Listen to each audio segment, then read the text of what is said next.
I want to say good morning to everybody that's here, especially if it's your first time. Welcome. We're so glad you've decided to join us after this holiday week, and especially if you're online, greetings from wherever you are in the world. My name's Aaron. I'm the student pastor here, and I hope everyone had a delightful Thanksgiving this past week. I can say for myself, if I just think about the food that I ate, I think I should just stop what I'm doing and work out right now. It's bad. Such an awesome holiday. Anybody participate in Black Friday this week? At Walmart on Thursday night. You didn't because you wouldn't have survived to tell the story. At least without a black eye, which is a genuine Black Friday experience, right? It's a stressful time of year. It can be, at least, right? I mean, I just hope to get what I want at the price I want, in the parking spot I want. And if I did, I have God's favor in my life. And maybe you didn't. And that's okay, because that's why I'm here today. Here's what I want to say. You have what it takes to be considered God's favorite. All right, it's a short sermon. I've got 10 points. I'm going to throw them right at you right now. Number 1, give more money to the church than anyone else. Easy. Number 2, never miss a Sunday worship service at your local church. Number 3, if you ever feel anger, only express it to those who don't follow point 1 and 2. Number 4, pray and fast at least 7 days a week, just a minimum. Number 5, listening to the radio is restricted to Chris Tomlin and Mercy Me. Amy Grant may have a miraculous comeback, exceptions. Number 6, go on a mission trip 5 times a year. Number 7, repeat point number 6. Number 8, and this is the hardest for me, if you're a guy, wear dark pants or khakis to church, tucked in with a tie. If you're a girl, wear something Amish-like. I don't know what that means. Number 9, spray paint. What would Jesus do on every person's car you believe is living outside God's will? And number 10, always compliment the pastor's sermon as the best sermon you've ever heard. And that's it. You do that, you got angel wing status, and it's not really more complicated. So those 10 things, you've got God's favor, or you risk being forgotten. And nobody wants to be forgotten, right? That's a bad feeling to have. And you're not forgotten. Whoa, what is that? That's the feeling of being forgotten. Oh, come on, it's a new year. That's just brutal. I don't know who's back there. But to try to be considered God's favorite, that's kind of an interesting thing to grasp. I mean, we understand God's favor, like having His favor, but to be His favorite, as in, like, we have special privileges. It's confusing because if anyone should be loved more than others, if anyone should be the favorite or considered the favorite, we would say it is Jesus, His one and only Son. And so we lock in, we dial into the words that Jesus says, and I'm just wrecked when I go through John 17, this prayer from Jesus that is His whole intent, His whole purpose for His ministry, His whole hope for every ministry that will take place forever to come.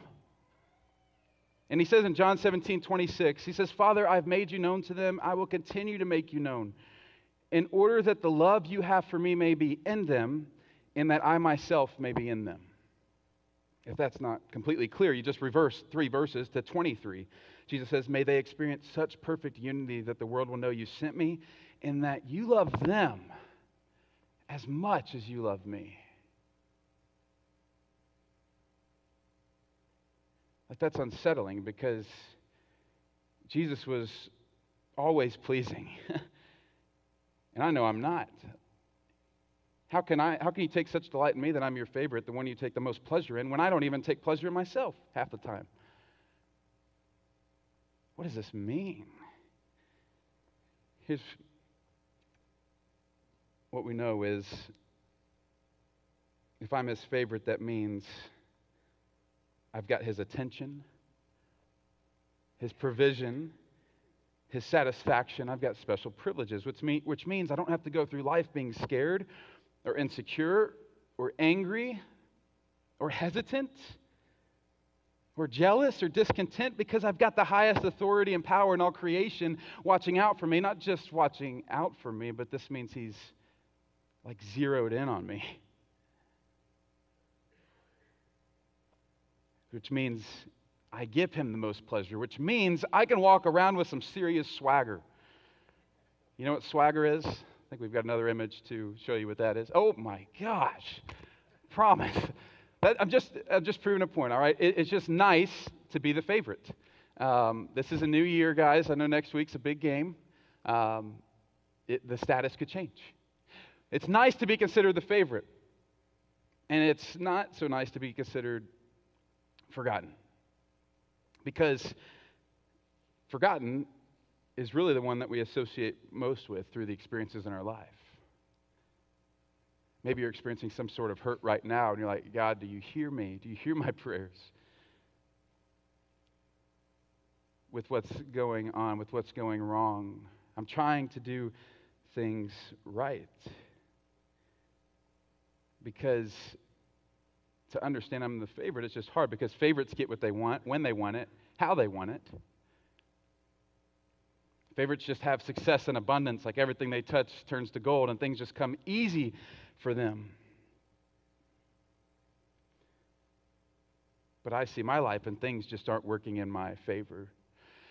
So Jesus said, I want to make you known, because if I make you known, they're going to understand that you love them as much as you love me. And so what Jesus did to make God known is he told us some parables, some stories about what the kingdom of heaven would be like, about God's heart right now and how he sees us. And what's interesting, of all the parables he tells one parable about a father and his sons, where we get to see kind of how we value ourselves as his children.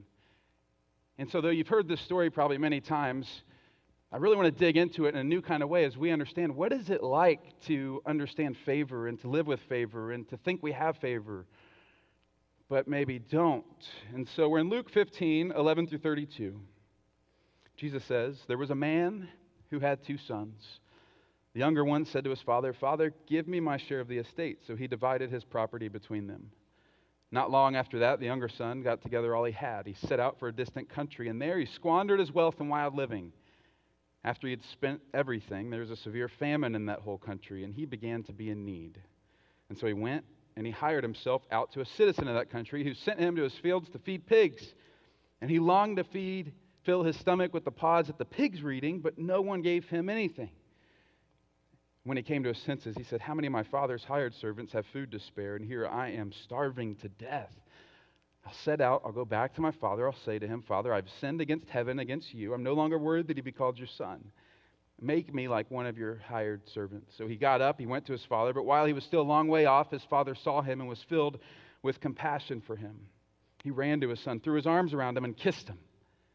Plot twist.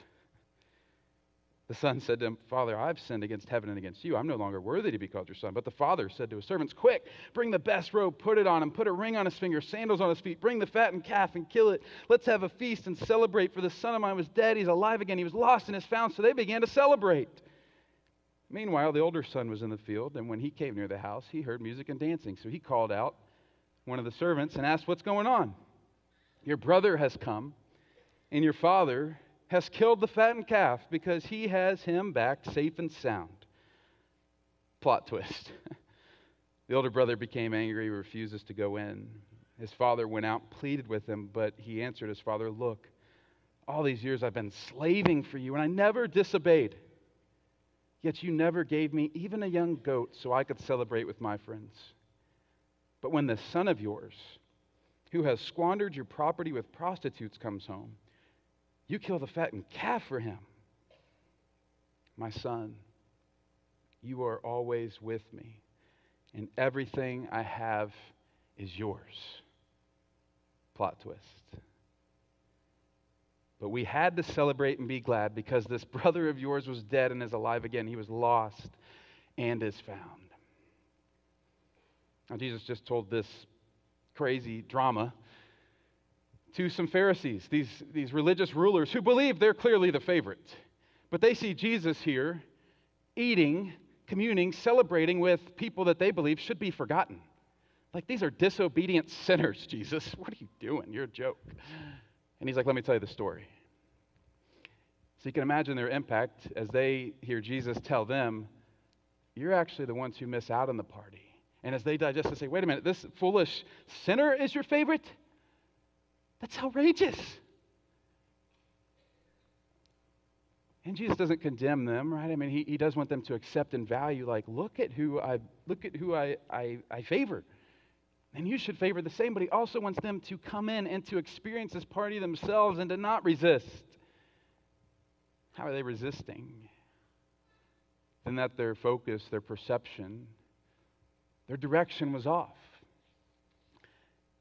I can resonate with that. Same with the two brothers. Right? Their focus, their direction, their perception was off. They believed there was still something they were missing out.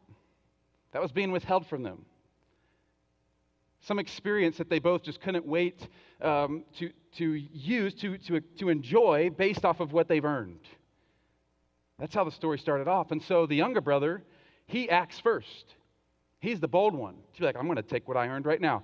Father, you have this inheritance for me that I've earned. Oh, you've earned it. Well, I've got your name, so it's my birthright.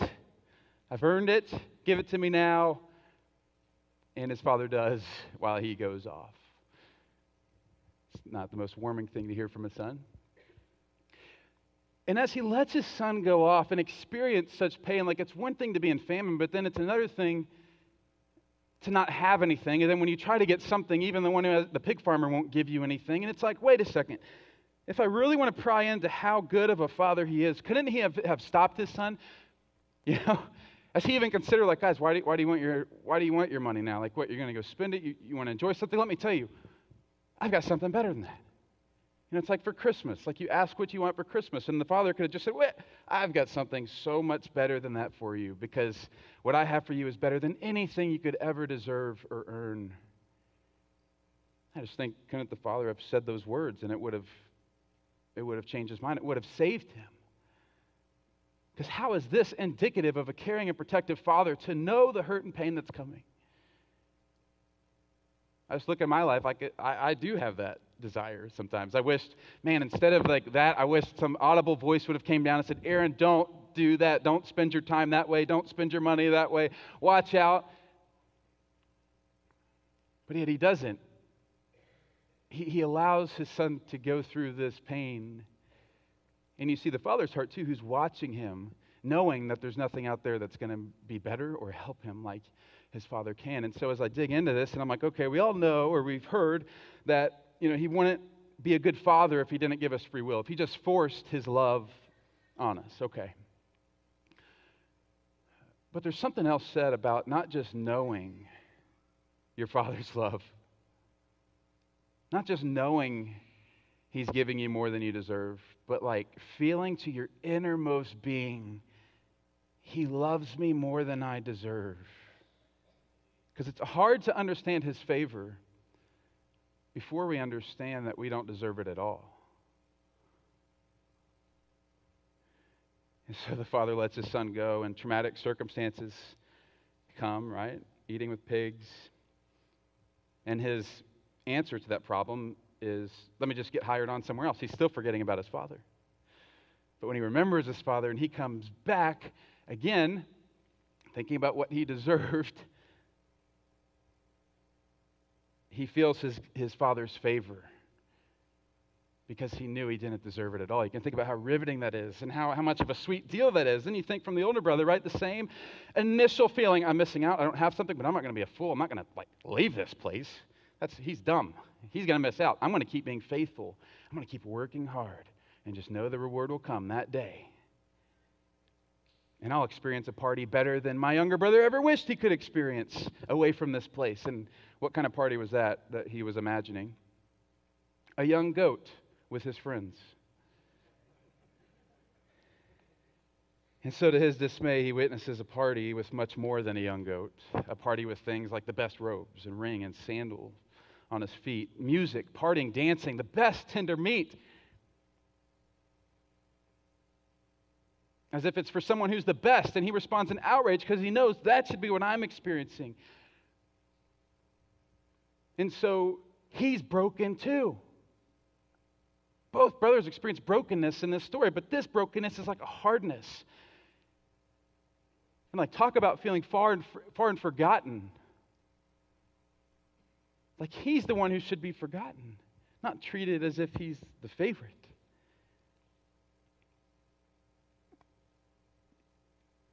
So on top of disappointment and bitterness, he voluntarily misses one off-the-chain party. And as we compare both brothers, we see they both had an expectation of what they deserved. It's how they lived. And the younger brother comes back and realizes he deserves abandonment, much as we deserve God's abandonment for messing up. Right? I mean, how many sins was it that separated Adam and Eve from God? It was one. One sin. We deserve abandonment. And so you just imagine, it's one thing to wake up on Christmas morning thinking I deserve something good. It's another thing to wake up and thinking I deserve nothing. And that's how the younger son approaches, with brokenness and shame. And he comes forward, and the father's response is, yes, you're so poor without me, but you're prominent with me. You see, the older brother, he was with him. But what happened there, and this is an important point for all of us to realize, that the older brother's with him, and yet he misses out on the father's goodness. Why? Because we can't realize God's abundance until we realize our nothingness. Because if we ever think we're something, like, we're going to resist his saving, at least in some part of our lives. And it's his saving sacrifice that makes us pleasing. His favor isn't something that we earn from him. It's something we enjoy when we learn how to live with him. See, the older brother was with him, but he wasn't really with him. You know, I don't know if you experienced Thanksgiving and anybody had their cell phone out. You're like, oh, yeah, they're here. I'm with them, but not really with them. And that's a good way to get away from people that you don't want to be with, but you're forced to be with. So, I don't know. But he's focused on something that caused him to miss it. He's focused on what he can get instead of who he is with. Very dynamic speaker, Christian speaker today is Christine Kane, and she said, you know you're growing when you desire God himself more than what you can get from him. Favoring God's presence more than his presence. Because if you think about it, like, the things we want from God really aren't for the thing themselves. It's actually for it to satisfy a certain feeling. Like, if I get this, then I will feel, I'll feel full. I won't feel lonely. Or I'll feel strong and with power. And Jesus and God knows the whole time, like, it's artificial. You're just going to keep coming back. He knows it's only in my presence, not from presence, but me being of my presence, in my presence, that gives you this security, this strength, where you don't have fear or doubt, but you have confidence and significance. He knows what we need and can fill it better than we can. The older brother, what he thought he needed, what he wanted, what he desired, was a young goat with his friends, and there was so much more available than that to him had he enjoyed living with him. Now, for many in here, you've gone to church for a long time, you've been in a relationship with God a long time, and you can say, yeah, I mean, I've been with him, but I still feel have the feeling of feeling forgotten. Like, the different experiences that happen in my life, and you know, there's still stress with money that I'm going through right now that I see the end. There's still pain from broken relationships or a lost loved one recently. There's still, like, gossip and mockery and oppression in my life, and not to mention, like, the boredom and dissatisfaction I have with my job, and this feeling that, is this life even worth living? Having that feeling, yet being with him, what are we missing? And the truth is that these situations are hard to feel favored, to feel as the favorite. There's a guy here in our church that I've had the privilege of getting to know and grow with as a brother in Christ over the last several months. And he just released a major motion picture that he's written, he produced, and he starred in shortly after experiencing a very traumatic and unfavorable event in his life. His name is Luke, and we get to check out a clip about his story together. Less than a month after the accident, Luke was able to leave the hospital and return to Florida with his parents. He wore a helmet until surgery could be performed to replace a piece of his skull. Little by little, Luke began forming new memories from what others told him. The realization of, okay, something rare happened here. Luke's medical records show that he arrived at the emergency room with a Glasgow coma scale of 3, the worst possible score. No one knew if Luke would fully recover, not even neurosurgeon Dr. Peter Gruen. Somebody like Mr. Bernard, who comes in with a Glasgow coma score of 3, and then a few months later is walking into my brain injury clinic, I could count those on one hand. So very, very, very uncommon. And I hesitate to say the word, but you know, it is almost, when you see it, the first word that comes in your mind is like miraculous. All I know is that people were praying for me. That led Luke to ask more questions. Why God? Why me? Thinking that I had to be this perfect Christian to be right with God. Then he realized something. You can't be a certain way to earn God's love, because you already have it. It's a gift from God. He loves you, and He sent His Son, Jesus Christ, to die for you because He loves you, and He wants to spend eternity with you. Luke now read the Bible with fresh eyes and recommitted his life to Jesus Christ. It felt like a burden was taken off of me. He worked daily in rehab to recover from the brain injury. One morning, he awoke from a dream and began writing a screenplay. I ended up finishing writing the script in 1 month. And 6 months before, I was in rehab, relearning how to write my name. It's called The Favorite. Luke is in development for his film about 2 brothers portraying Luke's spiritual and physical healing. Sometimes I'd tell Luke, I said, Luke, you're a miracle. God's goodness and faithfulness is everlasting. Maybe God wants to use me for something. I don't necessarily know what the end result is going to be, but I'm like, I don't need to. I'll just wait and listen and just respond to where I believe He's leading and directing me.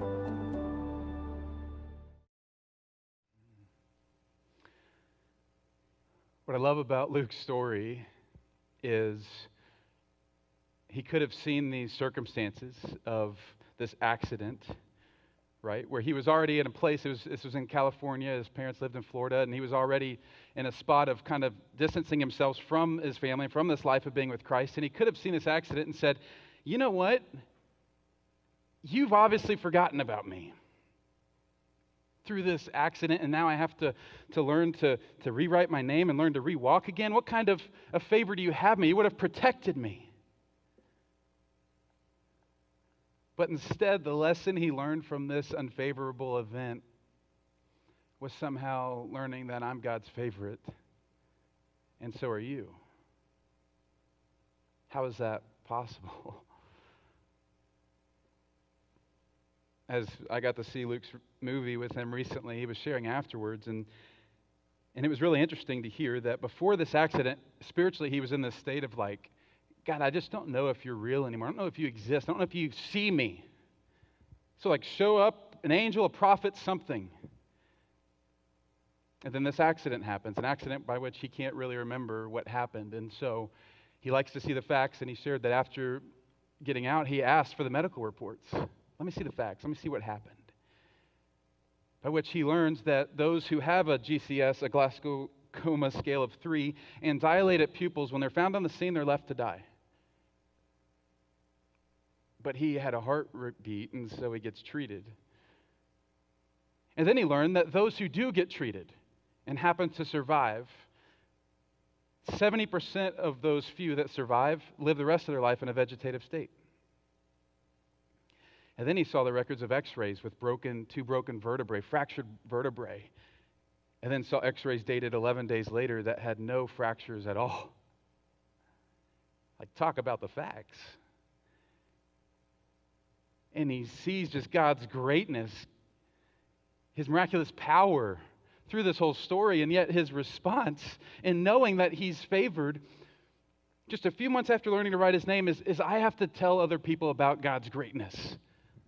There's a reaction when you know you're his favorite. And so he writes this script, an 88-page movie script, in 1 month.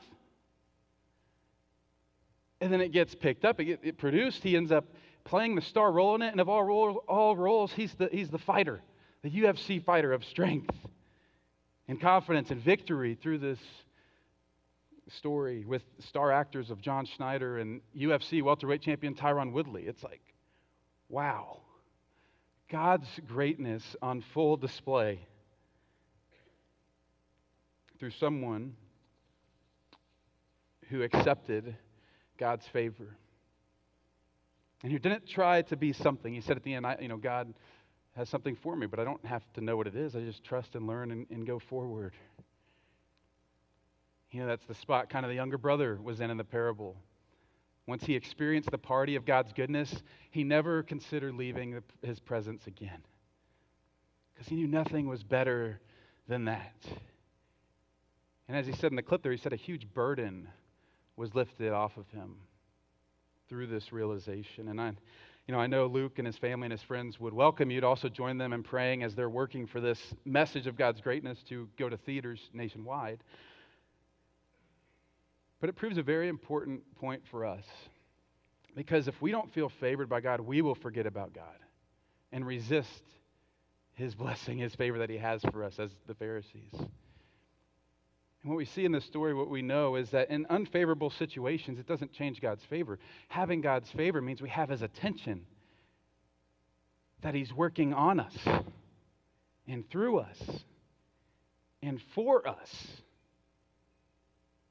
in this battle of wills, because that's what it is, right? This, what we desire, what we want, what we believe is right, and what God knows is right and believes is right. And much as the Father knew, you can leave my presence, but you're going to end up coming back to realize there's nothing like being in my presence in this greatness, in this party, and that's what God knows. And so despite our unfavorable situations, it's staying with him. Our biggest obstacle, as it was the older brother's biggest obstacle, is what we believe we deserve. Based on our track record, our history of doing the right things. And the older brother missed more than he had hoped to earn. And so for us, what to learn is that if we're going to enjoy more than we ever deserve, we have to let go of what we think we deserve. Remember what our sin has already earned, and in response to that, receive the life that his grace has earned.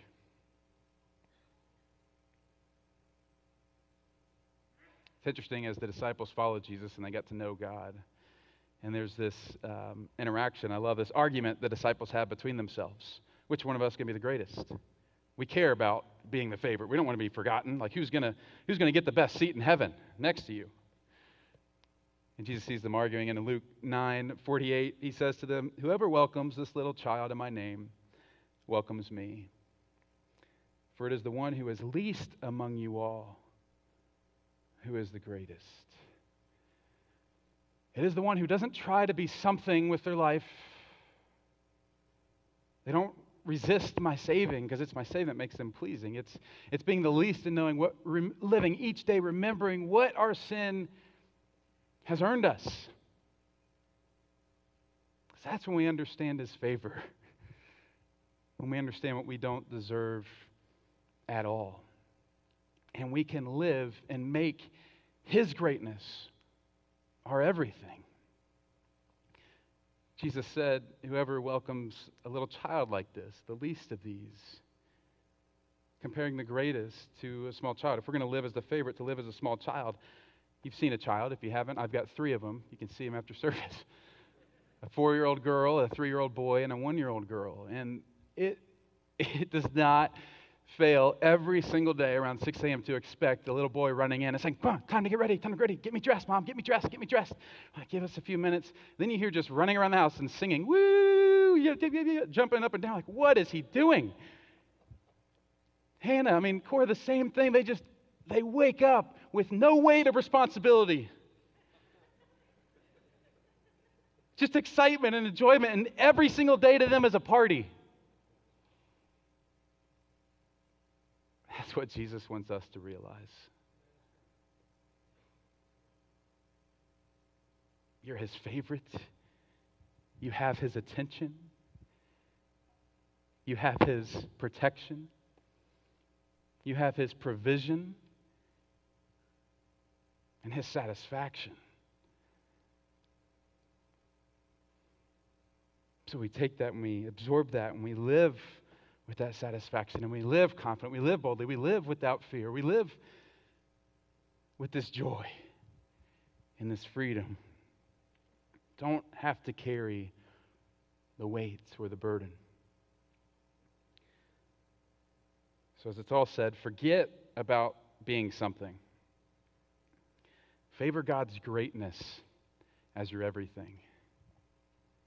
You can't earn it. You can only enjoy it.